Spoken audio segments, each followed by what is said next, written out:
की संरचना, अंदर की तरफ हिस्टोन ऑक्टामर था, 4 हिस्टोन प्रोटीन थे, है ना, और उसके चारों तरफ कौन था बेटा, एक डीएनए जो था वो कॉइलिंग बनाए हुए इस तरीके से था, और साइड में H1 हिस्टोन प्रोटीन जो था वो अटैच था। बस यही बनाना था और ज़्यादा कुछ इसमें करना भी नहीं था। और अगर आगे देखें, परागण को परिभाषित करो, नॉर्मल क्वेश्चन है।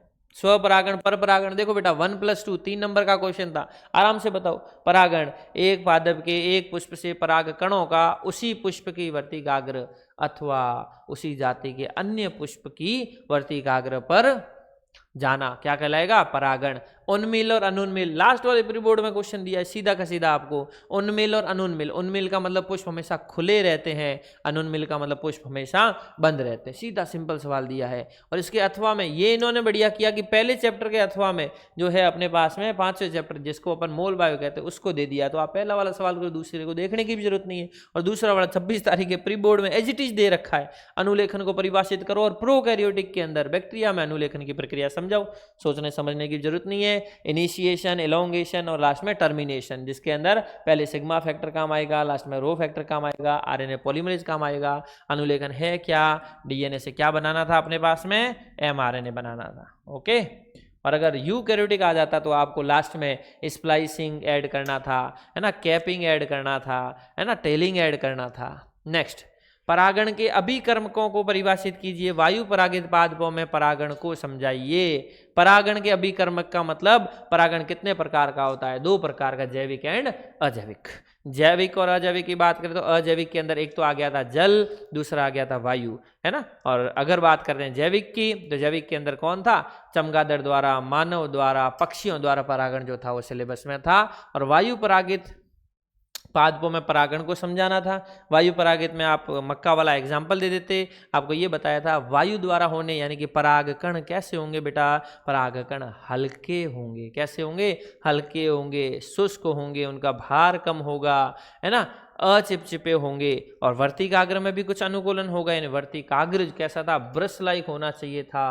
वर्तिकाग्र कैसा था, रोमिल होना चाहिए था, जिससे परागकण उसके अंदर फंस जाते। और वायु परागण अजैविक परागकणों में सबसे ज़्यादा पाया जाने वाला, कॉमन पाया जाने वाला परागण था, है ना। और ये घासों के अंदर सर्वाधिक पाया जाने वाला परागण था। इससे ज़्यादा कुछ लिखना ही नहीं था, नीचे वाला अथवा में था तो ज़्यादा डिटेल में जाना ही नहीं। मानव जीनोम परियोजना की एक मुख्य विशेषता लिखनी थी, कोई भी लिख देते, है ना। मानव जीनोम परियोजना की ये जो है वो 13 साल प्रोजेक्ट चला था।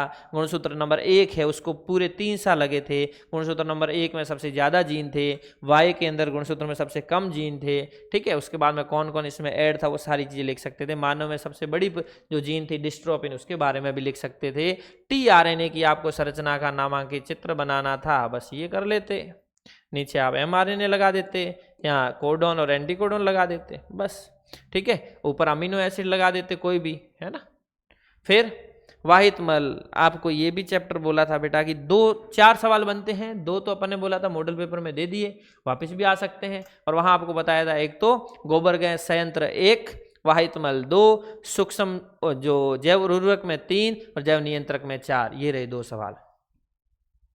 वाहित मल किस प्रकार हानिकारक है, जैव कारक में सूक्ष्म जीव की भूमिका को बताना था। और क्या बताए बताओ, पेपर तो आपका पूरा का पूरा बुकलेट में से एज इट इज पूरा का पूरा छप करके आया है। अब आपने किस तरीके से अटेंड किया है वो बेटा आपको देखना है, ठीक है। और नीचे कमेंट करके ये भी बताना बेटा कि किसके कितने क्वेश्चन सही हो रखे हैं या फिर कौन सा कट रहा है, कितने नंबर आने की आशंका है। संख्या के पिरामिड को योजनाबद्ध आरेख करना था। संख्या का पिरामिड, है ना, जैव भार का और ऊर्जा का पूछा ही नहीं है। संख्या का मतलब, अगर हम बात करते हैं घास स्थल में, घास स्थल में तो सबसे ज़्यादा संख्या किसकी होती है, उत्पादकों की। उसको खाने वाले प्राथमिक उपभोक्ता, उसको खाने वाले द्वितीयक उपभोक्ता, उसको खाने वाले तृतीयक उपभोक्ता। यानी कि घास स्थल का संख्या का पिरामिड कैसा होता है बेटा, सीधा होता है। और यही संख्या का पिरामिड अगर हम सिर्फ एक पेड़ का, एक वृक्ष का करते तो वृक्ष की संख्या कितनी बेटा, 1। इस वृक्ष के ऊपर बैठने वाले पक्षियों की संख्या कितनी, इससे ज़्यादा। और पक्षियों के ऊपर बैठने वाले कीट कैसे, इससे भी ज़्यादा। तो उसका पिरामिड कैसा बनता, उल्टा बनता। 1 नंबर का क्वेश्चन था, समझाना था। जलीय पारितंत्र के गुणधर्म प्रकृति को उदाहरण द्वारा समझे। बहुत अच्छा क्वेश्चन दिया। इसके अंदर जलीय के अंदर मतलब कि उत्पादक भी आ गए, उपभोक्ता भी आ गए, अपघटक भी आ गए, क्योंकि जल एक कैसा है, अकार्बनिक पदार्थ है, यानी कि अपने पास में जैविक और अजैविक घटक दोनों चीजें इसके अंदर शामिल हो गई। एक तालाब का बता देते यानी पौंड का बता देते तो भी सही हो जाता। नीचे जैव भार यानी जैव मात्रा को बताना था। सेम अगर घास स्थल का देखें तो सबसे ज्यादा उत्पादकता किसकी होती है, यही। फिर ये यानी कि जैव भार का घास स्थल का पिरामिड सीधा। और अगर यही अपन एक समुद्र का बनाते हैं तो ये पादप प्लवक से ज़्यादा प्राणी प्लवक से ज़्यादा छोटी मछलियों से ज़्यादा बड़ी मछलियों का उत्पादन होता है, उल्टा हो जाता है। सब वापिस बताना। अपघटन की प्रक्रिया स्पष्ट बोला था बेटा, 3-4 सवाल ही बनते हैं। उत्पादकता 1 बन जाएगा, अपघटन 2 बन जाएगा, खाद्य श्रृंखला खाद्य जाल 1 बन जाएगा और लास्ट में पिरामिड बन जाएगा। पिरामिड ही पूछा था और पिरामिड आ गया अपने पास में। अपघटन की प्रक्रिया समझानी थी, स्टेप बताए थे कौन कौन से।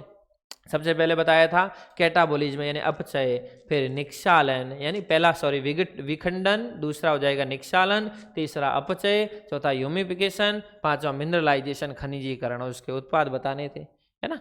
फिर लास्ट वाला जल जनित रोग टाइफॉइड के 2 लक्षण लिखने थे, पेट दर्द होना, ठीक है, बुखार आना, संक्रमण के प्रमुख स्रोतों को स्पष्ट कीजिए, भोजन के द्वारा होता है, जल के द्वारा होता है, 2-2 में बताना था, या ये लिख देते। मलेरिया रोग के 2 लक्षणों को बताना था। मलेरिया के अंदर क्या होता है कि एक समय अंतराल के बाद में बुखार आने लग जाता है ना, आरबीसी काउंट जो है वो अपने पास में कम हो जाते हैं, ये चीज़ लिख देते। प्लाज्मोडियम के जीवन चक्र की विभिन्न अवस्थाओं को समझाना था। सबसे पहले संक्रमित अवस्था स्पोरोजोइड थी, याद हो तो बताना, स्पोरोजोइड। और स्पोरोजोइड के बाद में कौन थी, क्रिप्टोमीरोजोइट। और क्रिप्टोमीरोजोइड के बाद में कौन सी थी, गैमेटोसाइट अवस्था थी। और गैमेटोसाइट से साइड में एक अवस्था निकलती थी, ये केमिकल निकलता था जिसका नाम था हीमोजोइन। क्या नाम था बेटा, हीमोजोइन। गैमेटोसाइट से अगर अपन आगे चलें तो लास्ट में ये वापस किस में चली जाती थी, मच्छर के अंदर चली जाती थी, और मच्छर में वो लार अवस्था में इकट्ठे होकर के इस तरीके से पूरा चक्र चलता था। ठीक है, ये देखो बेटा, अब अगर क्वेश्चन के ऊपर नजर डालें, ठीक है, तो ये पहला वाला देखो, अनुन्मील्य और उन्मूल्य पुष्प पूछ लिया, आवासी फल हो गया, सॉरी अनिश्चित जनित फल हो गया। और नीचे की तरफ बात करें वेलिसनेरिया वाला, वो शुद्ध जल ताजे वाला अगर बात करें तो ये रहा अपने पास में वेलिसनेरिया, ये वेलिसनेरिया। ठीक है, फिर बात करते हैं एमनियोसिंथेसिस, ये रहा एमनियोसिंथेसिस। फिर बात करें कि CDRI लखनऊ, ये बात रही लखनऊ की। फिर बात करते हैं अपन नीचे की तरफ यौन संचारित रोगों की, तो ये रही यौन संचारित रोग। फिर अगर अपन आए यू क्रोमेटिन हेट्रोक्रोमेटिन में, ये रहे यू क्रोमेटिन, यू हल्का यू ढीला। लास्ट में DNA RNA दोनों नाइट्रोजन सार, सॉरी दोनों के अंदर कौन सी नाइट्रोजन सार पाए जाते हैं, वो ये रहे। पुंजन हार्मोन आपको बता दिया, पित्तपिंड कार्पस ल्यूटियम बता दिया, ये as it is question Klinefelter का, ये as it is Turner syndrome का, ये फ्रेम शिफ्ट म्यूटेशन का, ये मेंडल के पुनर्खोजकर्ता उनका, tRNA की संरचना, न्यूक्लियोसोम का नामांकित चित्र बनाना है। एज इट इज क्वेश्चन भी वही दे रखा है बेटा, देखना न्यूक्लियोसोम 5वां सवाल, न्यूक्लियोसोम का नामांकित चित्र बनाना है। नीचे देख लो मानव जीनोम परियोजना है। नीचे देखो प्रोकैरियोटिक में अनुलेखन की प्रक्रिया को सचित्र समझाना है। इधर देखो ये स्पर्मेटोजेनेसिस यानी कि शुक्र जनन बताना था। ठीक है, और अगर इसकी बात करें तो इसके अंदर ये रहा, वर्णांधता से ग्रसित व्यक्ति लाल और हरे रंग में विभेद नहीं कर पाता। नीचे मधुमक्खी के अंदर लिंग निर्धारण है। इधर हमने जो अभिसारी और अपसारी विकास जो है वो पूरा का पूरा दे रखा है। आगे देखो, ये बुकलेट के सवाल बता रहा हूँ, जो एज इट इज आए हैं वही बता रहा हूँ। ये देखो, जैव वैज्ञानिक नियंत्रण में ट्राइकोडर्मा का उपयोग होता है। ब्रेड बनाने में सैक्रोमाइसिस सेरेविसी है। वाहितमल उपचार की जैव वैज्ञानिक विधि को समझाना है। जैव नियंत्रक के रूप में सूक्ष्म जीव को बताना था। इधर देखो, ये कपास के मुकुल कर्मी द्वारा, है ना, क्राई1 AC क्राई2 AB और RNA की विधि में निमेटोड जो जिसका नाम मेलोडगाइन इनकॉग्निशिया था। फिर देखो, ये जलीय पारितंत्र में सीधा का सीधा पूछा था, ऑब्जेक्टिव अपने पास में उल्टा। ठीक है, पारिस्थितिक पिरामिड को परिभाषित करते हुए इसके प्रकार, अपघटन की परिभाषा लिखते हुए इसके चरण, इसको प्रभावित करने वाले कारक। फिर देखो इधर प्रथम रेस्ट्रिक्शन एंडोन्यूक्लियस एंजाइम। ठीक है, और फिर पादप कोशिका में पुनर्योजन DNA का प्रवेश जीनगन विधि द्वारा होता है, बायोलिस्टिक विधि द्वारा होता है। ठीक है, फिर बात करते हैं इधर, जीन चिकित्सा का उपयोग बता दिया, परजीवी जंतु बता दिए, और क्या चाहिए बताओ।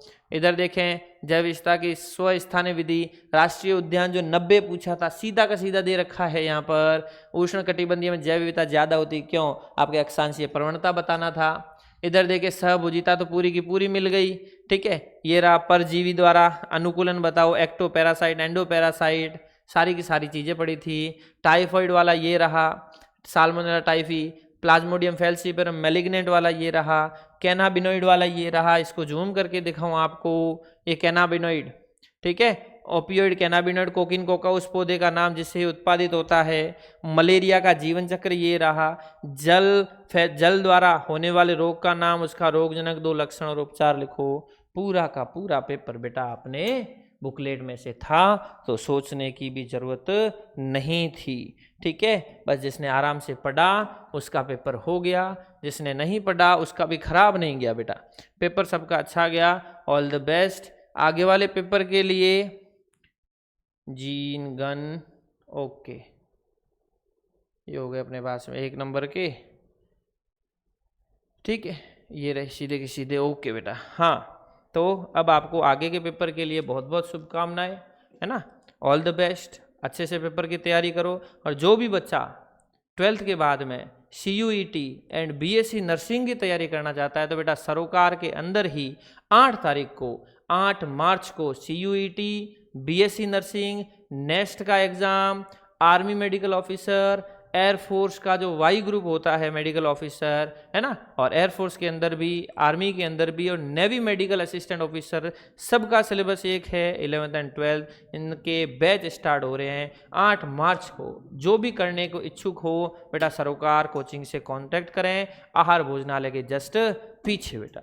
ओके, आज की बुकलेट के लिए, आज के पेपर के लिए ऑल द बेस्ट। अब नेक्स्ट पेपर आप अच्छा करो केमिस्ट्री का, इसी तरह, है ना। भगवान से यही करते हैं दुआ कि आपका पेपर हो जाए एकदम झकास। ओके, शुभ रात्रि।